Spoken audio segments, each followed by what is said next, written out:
It's a cold and rainy day, but that does not stop anybody getting involved in a DIY, and that's exactly what Garth and I are up to today. We're going to be continuing the patio makeover, and today we're going to be creating a new garden bed going all the way along here, but showing you a really clever new edging product. Pretty simple. Let's take a look what's inside here. So we've got all these gadgets and gizmos, but most importantly, I need to tell you how awesome this stuff is. This is the basic mold that we're going to be using for our edging. So really, it couldn't get simpler. This is seriously DIY 101. So all you need to do is follow the instructions. Yes, follow them.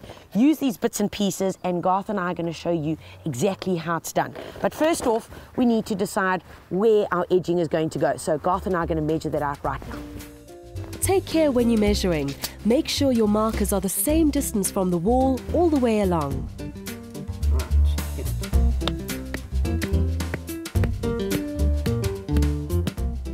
Next up, Garth and I are going to put down the builder's line, string it all out to make sure that we've got it in a straight line, and then we're going to dig out the trench, get the trench area prepped so that we can put in our simple molds. Let's go for it, Garth.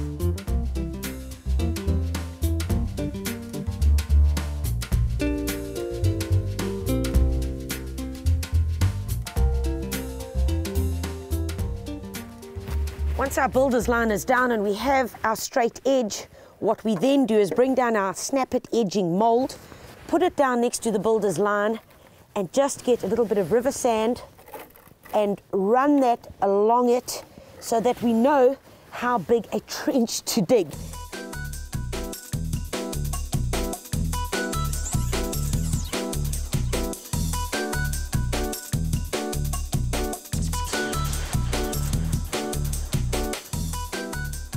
Once you've dug the trench, it's time to begin laying the mold.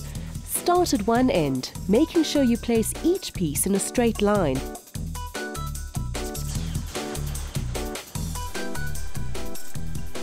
If you have a corner, don't worry, there are 90-degree joiners. Next up, you'll need to place steel reinforcement rods along the length of the mold, placing U-pins at regular intervals to anchor the mold. At this point, you just smack it straight through the plastic, just like that. And knock it down till it reaches the reinforcing rod and it holds it in place. And we're just going to put a couple of those in place. If you need to run cabling through the edging, now is the time to place your conduit into the mold.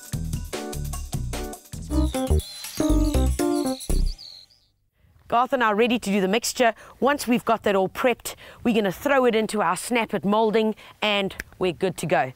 Garth, what are we using? Tanya, we're going to use a 2 river sand to 1 stone to 1 cement. Okay, and our basic measurement unit that we're using today is this little bowl.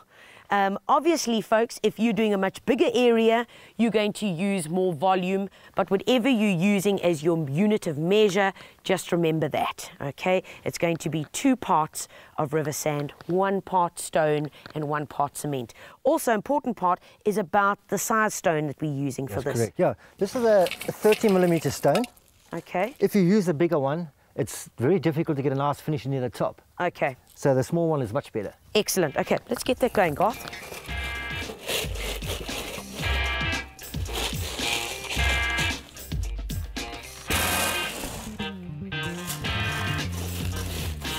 Remember, it's 2 parts river sand, 1 part stone, 1 part cement.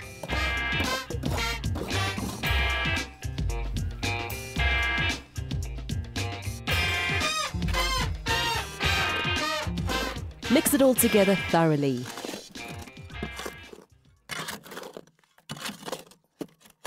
Garth, that looks about good, hey? Yes, Tanya. Look at that, nice and well mixed in. What's all important, stone, sand and cement. Now you can't see the difference. Now we add in the water, and here we need to add it in very slowly, little bit by little bit, so we don't make our mixture too runny. Say when, Garth. Okay, Tanya. Excellent.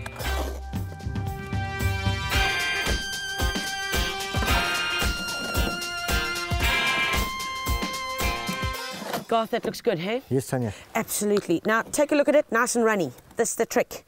It's got to be able to work itself into those molds. Garth, if you maybe just take a spadeful and just show the folks at home how sloppy the mixture is, because that's really important. Here we go. Take a look at that, because this has to fit itself right into the mold. Now that we're good to go, we're just going to pour it into our molds. That's right. Excellent.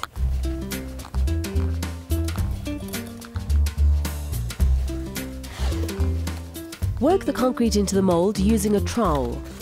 Make sure you agitate the concrete to get rid of all the bubbles and ensure the concrete fills every part of the mold. Fill the entire mold and smooth the top as best you can using the trowel.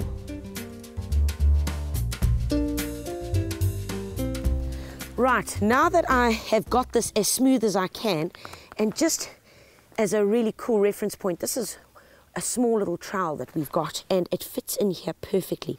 Take a look at that, how smooth I'm getting it. Now, the trick with concrete is the more you fiddle with it, the more water you pull to the surface.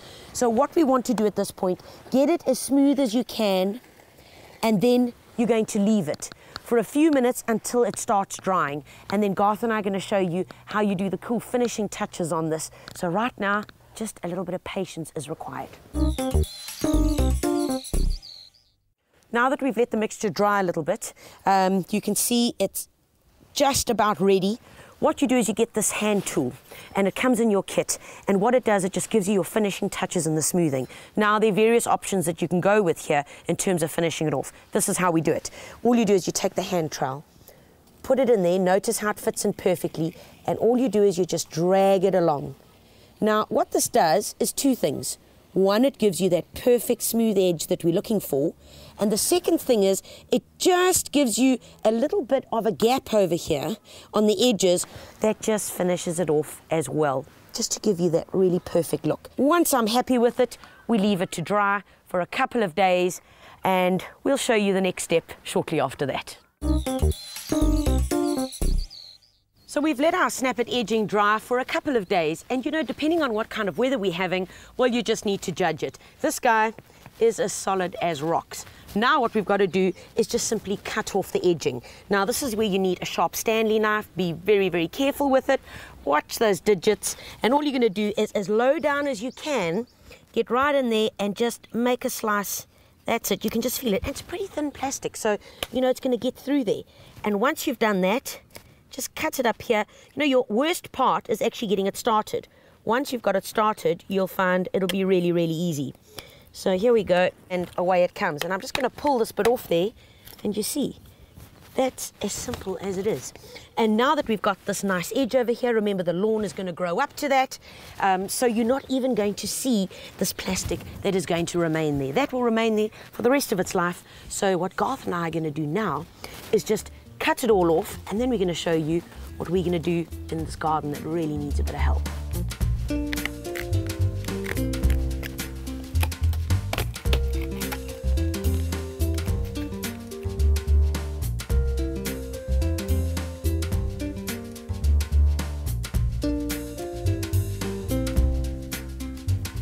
Right, so all the plastic bits are off our edging. Most importantly now, we need to get stuck into this garden. Really a bit neglected, overgrown, got papyrus that is just going absolutely wild in there. We need to get rid of this terrible log edging that's been here for a good few years. And of course, the soil is really poor. So let's get all that prep done, all the hard work, and then we're going to go and find some really cool plants to put in here.